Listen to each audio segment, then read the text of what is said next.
second cousins, the Orlando Magic, fall in Game 5 to the Cleveland Cavaliers, 104-103. Stuff is beside himself. Paulo Banchero, though, with 39 stuff. You got to be happy about that. On 14 of 24 shooting, 4 of 7 from 3. Oh, yeah. Thanks for this one for Jay. Paulo joins Magic Johnson and a guy named LeBron James as the youngest player to score 39 in a playoff game. Pich is just not quite enough. An amazing block, a defensive play by Evan Mobley at the end to save the game for the Cavaliers. Man, we've seen Franz sneak that little righty layup in on guys unsuspectingly, but Evan Mobley's seen that one a few times before this series and was ready for it this time. Well, yeah, he did it almost the play right before that too. So Right. He had seen what was coming, and he knows what's up. We love to make Evan Mobley look like a first ballot Hall of Famer, don't we? Like, I mean, we really make him look good. Props to him. He played well tonight. Yeah, he did. Without his front court mate. This was a game we should have been able to take advantage of the inside on. We did not score enough points in the paint tonight, which is one of my glaring omissions from tonight's report.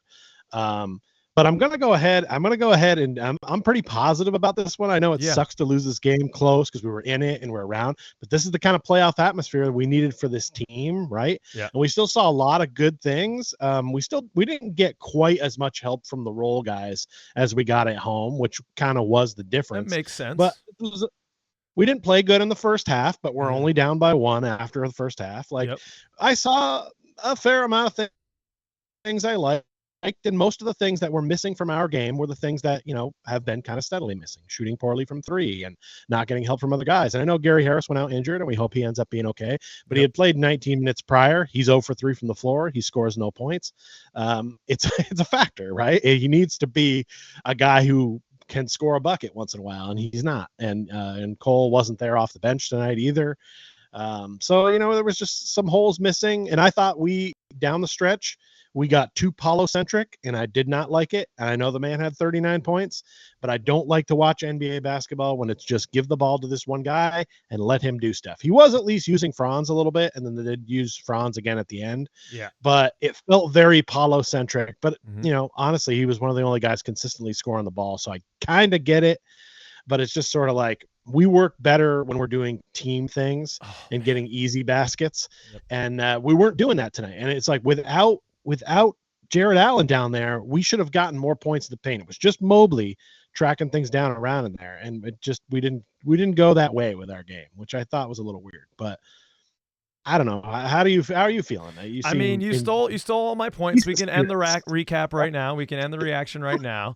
I think perspective is important. Man, my blood pressure must have been through the roof. I'm feeling a little woozy. My heart felt like it was going to pop out of my chest for a while. These games are intense. I don't know how the gentlemen on the floor are even playing the damn thing, but these guys are too young to know that they shouldn't be here, that they can't win this game. They're just too young. They're too much of dogs, and they've got the fight in them. I love how they brought it tonight. They came up a little short, but you love to see the team getting the reps in these tight playoff atmosphere games, going down with a chance to win in someone else's barn.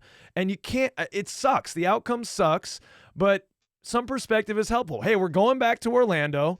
We can get a win there. Let's go, gentlemen. It's well within our reach, and being so young, this loss doesn't hurt maybe as bad as if it's a few years down the road in this process. But I agree with you wholeheartedly, Pich. I wrote down my first note. Well, my first note is Dennis Scott courtside. This is a good omen for us. Didn't end up being, but I love when we got the NBA TV guys there and Dennis Scott's there. That's always good for us. He was there. He was there last game as well. Yeah. So that's helpful. My second note is Allen out. And this is then a different version of the Cleveland Cavaliers. And your initial thought is Allen out. Fantastic. Let's cook. We're going to eat in the paint. We're going to do all these things. We're going to win on the boards. We did win on the boards, 43-39. They end up winning points in the paint, 42-30, which is surprising to some. But I think, number one, that's a part of our defensive game plan. We're going to make them beat us in the paint. we're kind of forcing them into our game. We're not going to let Darius Garland and Donovan Mitchell go crazy from threes. We're not going to let Muppet Max continue to get hot. He had some moments tonight. I know, Pish, you must have been infuriated. We're not going to let those guys beat us from beyond the arc. We're going to force them into our game in the paint. And so you're going to see their points in the paint be kind of high. But back to my point about Jared Allen. It's a good thing normally, especially to have a player of this caliber out. But when you're in a series, Pish, and you're game planning for a team, and then all of a sudden it's a much different team out there. I mean, Cleveland, I think I forgot who they started with. I can bring it up right now. Okoro, right, in that spot. So they're much smaller now all of a sudden. And that's a really different team than they normally trot out there. And by the way, this team has had stretches all regular season where one of those guys had been out. Their miraculous run when they were on, 13 games or whatever, that was with one of those guys out, or maybe both at some points. I forget. I'm not a Cavs fan, but they're used to it. And my point is here, we weren't planning for that. So it's a different beast in the playoffs when that happens. I was a little worried about that, honestly. And it's helpful, I think, overall. It's a net positive for your team, but still it's different. And that's not always great going into a game. Yeah, I don't feel that same way about that. I got to disagree with you on that one. I really honestly feel like it. I feel like if our role players would have stepped up, there would have been the difference. Like, this is a 1-point game at the end. Obviously, Paulo hits that 3 like at the buzzer. But, this was a tight game. It was right there. Look, they got 12 points from Marcus Morris Sr. off the bench. And that's pretty much it. They got they got a three-pointer from Karis LeVert. Like, they're getting nothing from their bench, right? Yeah. So, they won this game getting nothing from their bench. Their 2 guards, obviously, they ate tonight. But, that's a game we should be winning right there, where we're holding their bench to 15 points and, just the 2 guards are scoring. So, I don't feel like the lack of Jared Allen should have made this an easier attack. Maybe it made their attack feel a little bit freer. Max Strus took a while to wake up, but after he took that charge from Paulo, he was like, oh, yeah, I'm playing basketball now. And despite the fact that he looks like Bert from Sesame Street, the man got hot for a little bit there, and it was a problem. I thought he was going to foul out. I can't believe he didn't foul out. He should always start the game with at least 1 foul just for looking that way. Pish, you bring up the bench play. Magic, we got some great play and some bursts from our bench. We win those points 30-15. We double them up. Jonathan Isaac, nice 7 points. Moritz, impactful 8 points. Markelle getting a lot of playing time from Coach Mosley, being trusted here to get the rock into the paint. And I thought we needed that because, Pish, at times, man, I was yelling at the TV when we're taking these 5-out 3-point shots. Like, all of our guys are beyond the 3-point line, and we're taking isolation 3-point shots. Pish is getting worked up over there. Oh, I hate that. No one's in. No one's in to get the rebound. And to your point earlier, that's not our game, man. Let's get someone cutting through the paint. Let's force some transitions on the defensive side. Let's get in there, get 2 feet in the painted area, and make something happen. And I think that's why Coach Mosley was trusting Markelle so much, because we know he's had his shooting troubles, although the shot from his kill spots are looking better. But he's a guy that can get into the paint. That's where he's going to go. That's the only place he can score right now, so he's got to go there. He's been playing very well off the bench with his ball handling and getting not a mid-range jumper, but a short-range jumpers. And it's impressive, and he's playing well. The bench unit, I felt, played pretty well. They weren't filling it up, but they played pretty well. Joe Ingles was our plus-minus leader tonight, if you believe it, with plus 12. Joe Ingles out of nowhere. To see it, but I'm getting a little tired of watching him play, to be honest. He played pretty well tonight, but it's just hard to watch him. He feels like our Georges Niang, and who didn't see the floor much tonight. Oddly, with a shorter roster, I'm really surprised. I did not play. He got a DMP. Look, if I didn't see him out there, I must go to the eye doctor, because that's a big man, and you can't miss him when he's out there. So it just feels like he's he doesn't always impact the game as much, but he played well tonight, to his credit. I'm starting to look, and been doing this since like game 1 and 2 of the playoffs, of like kind of looking ahead to what are my off-season thoughts going to be when we go to do like our first podcast here after the end of this series. Yeah. What are my thoughts going to be? I'm already want to propose to you a stoplight on our roster as far as, are we keep red, or are they gone? Are they staying? Okay. Stoplight segment.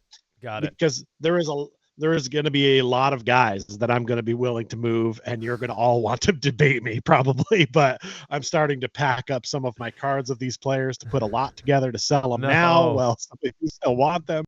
But that's for a future shot. There's definitely, been holes in our game all year long. They're here in the playoffs. We just played 2 almost near perfect games at home. Yeah. 6 quarters of fantastic basketball while we were there. And, they played okay today on the road, but we just needed a little bit more from those role guys. Suggs did score a little bit, but we needed more from that bench. We just needed somebody to step up and add some more points to the total, because obviously when one guy gets 39, and you get in 14, 13, Wendell's only got 7 points. He's bothering me a lot, obviously. I know he can do some good things, but like today, even when it was Paulo time at the end of the game, you could see Paulo look at Wendell and be like, move, I want to go shoot from that spot. And you just kind of watch him like sulk away, like, yeah, I'm just part of this, sort of. His body language was just sort of like, maybe I'll get a rebound. I don't know. like it just I felt weird for him, but like that's kind of it feels like the role he has. Like he doesn't, Evan Mobley's a scrawny guy, and like Wendell hits the weight room. Yeah. So like I feel like he should be physically dominating him, but he can't. And it's like the gangliness shouldn't be winning over muscle, but for some reason it is, and it bothers me. Well, that is the infuriating thing about this game in particular, Pich, with Jared Allen out. I mean, we already had the script on Evan Mobley. Franz Wagner wrote it. He wrote, the script part 2. Get into the body. Get into the body, get him moving, move him, and then take your shot. And all of our guys can do that. So that just builds my frustration of, hey, no Jared Allen in the middle. Just get into the body of Evan Mobley. Yet we're taking 5-out threes. Yet we're just letting Paulo dribble, a hole into the floor. I know the man had 39, but we're a versatile team, and we're not taking advantage of our versatility and our size against this team right now. Let's get some guys in the paint and get to the hoop. And we just didn't do that. Jalen Suggs had a tough game. He gets 13 points, 5 of 14 from the field, though, 0 of 5 from beyond the arc. Tough shooting night. I can't discredit him too much, because the man is going to 11 on defense. All right. He was just pestering Donovan Mitchell all game. And yes, I know Donovan Mitchell ends with 28, but I like to see the numbers when Jalen Suggs was on him, because he's making that man work for everything and really infuriating Donovan Mitchell, getting the ball out of his hands. I just got a text here from Jay. He wants to see more Cole Anthony. And I'm sure there's some people out there, they're like, where's the shooting pop, the scoring pop from Cole? He's 1 of 4, only 12 minutes, 2 points. It seems like he's a little out of favor in this. I could see more Cole Anthony with less Joe Ingles, to your point earlier. Yeah, I think Cole's not seeing as much floor time because he's not as good on D, and their 2 best players are probably their guards. Yeah. So I feel like that's why. But is Joe Ingles giving you more, Pich?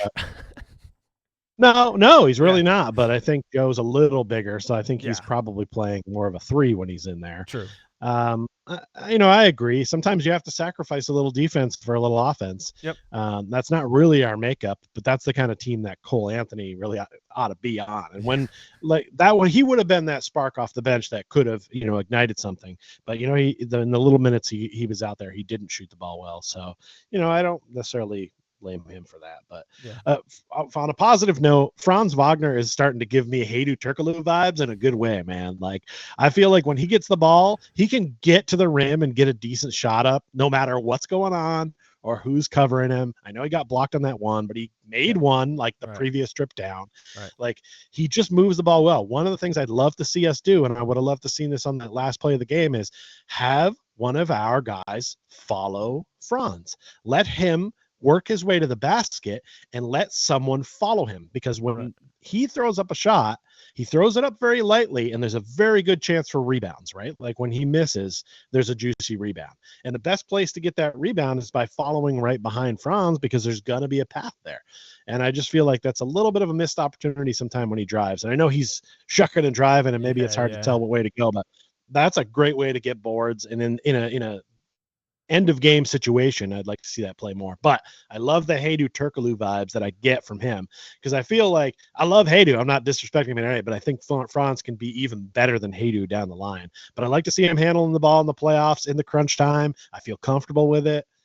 And it's good. This is that playoff experience we need, right? Like, I know people are sad in Orlando today, but take a deep breath. We're still in the series. We can still win 2 games in a row against Cleveland. This team is not that good, especially if Jared Allen is still out. I still feel like we have a good chance in this series. But look, we've already said it. We're playing with house money here. We're getting the experience we need.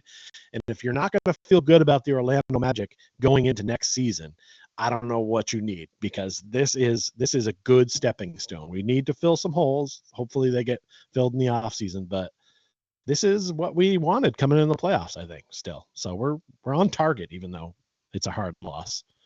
It's all good right now, even with this hard loss. As you're saying, the future is bright. They're getting this experience, but the guys on this team, they ain't thinking about next year, Pish. They think about next game. They're thinking about when it's coming back to the Kia Soul Center, baby, in Orlando, Florida. Hopefully all you second cousins, if you're there and you can, get there, get loud, because you know this team feeds off the crowd like no other. It's going to be electric in there. The guys have a chance to win a Game 7 or win a Game 6, force a Game 7, and do things. Man, Pish, this has been a great series. I'm so happy for the team getting this experience after it looked ugly at first. Let us know your comments, your ideas in the comments, second cousins. Whew. Let's go Magic. Peace out, man. Sorry, fumbled that there. That's all right. We all fumble from time to time. Thanks for coming. Go Magic. We're still in this. Yeah.